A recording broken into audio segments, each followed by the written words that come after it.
What's up, party people? Todd Tramonte here with Market Experts Realty, the Todd Tramonte Home Selling Team, and Real Estate Growth Systems with another real estate agent tip for you. A lot of times we do these videos as Q&A, but this one's just a straight up tip.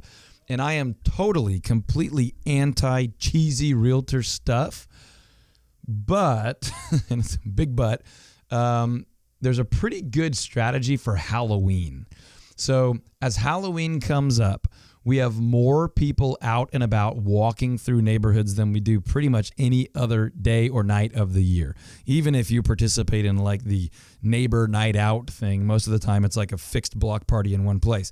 But on Halloween, you usually have parents and children in growing families, young kids, out walking neighborhoods. So if you have listings in key neighborhoods this time of year, my recommendation is that you put property flyers out on your yard signs, even if you only do that on Halloween night or the night that everyone trick-or-treats in your community. Some communities, it's like on October 31st. Other communities, it's like the Saturday before Halloween or whatever it is in your community. And people don't trick-or-treat in every neighborhood. There's usually kind of the certain ones that people like to go to get the best candy or with the best street lights or whatever that is, best sidewalks. But in your community, if trick-or-treating is a thing and there's a key neighborhood that fits those criteria and you have a listing or two or more in that neighborhood, my recommendation is you do some really great flyers and you stuff those boxes with extra flyers for Halloween. You might even do some sort of lighting on it, maybe drop a glow stick in your flyer box or get some sign lighting, even if it's just for that one night. But chances are very good while parents are out, while adults, guardians are out walking with little kiddos to pick up all their candy loot, they might grab a flyer and read it and walk and talk as they go. It sounds ridiculous. It sounds cheesy, but here's the deal. It works.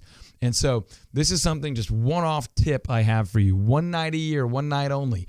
But it also makes sense, by the way, if you do like a neighbor's night out or a block party or there's a 4th of July parade in a certain part of the neighborhood where everybody sits on the sides of the street or whatever. Anytime you have an extra surge of people out and about in the neighborhood, if you've got a listing or if you can hold an open house on someone else's listing or something like that, it's a great time for good old-fashioned flyers. Now, here's a bonus tip for those flyers. Don't put price, square footage, bedrooms, bathrooms on the flyer. Sounds annoying. It's just as annoying as forced lead capture, forced opt-in on a website. It makes them give you a call, but there's put some information that's valuable, like a narrative story of what life in that home is like, why it's beautiful, wood floors, big windows, big backyard, those kind of things. But those key things that people want, bedrooms, bathrooms, square footage, and price, leave those off so they have to call you or text you on Halloween night. You're going to maybe get a text, probably not going to get a call. But maybe they'll hold on to it and call you the next day. But that's how we capture leads. We can't sell homes without engaging with and conversating with buyers or buyers agents or investors or whatever it is. So quick tip. Hope it works out for you. Comment below. Let me know if you're willing to try it and if it works for you. And I will talk to you on the next one. Take care.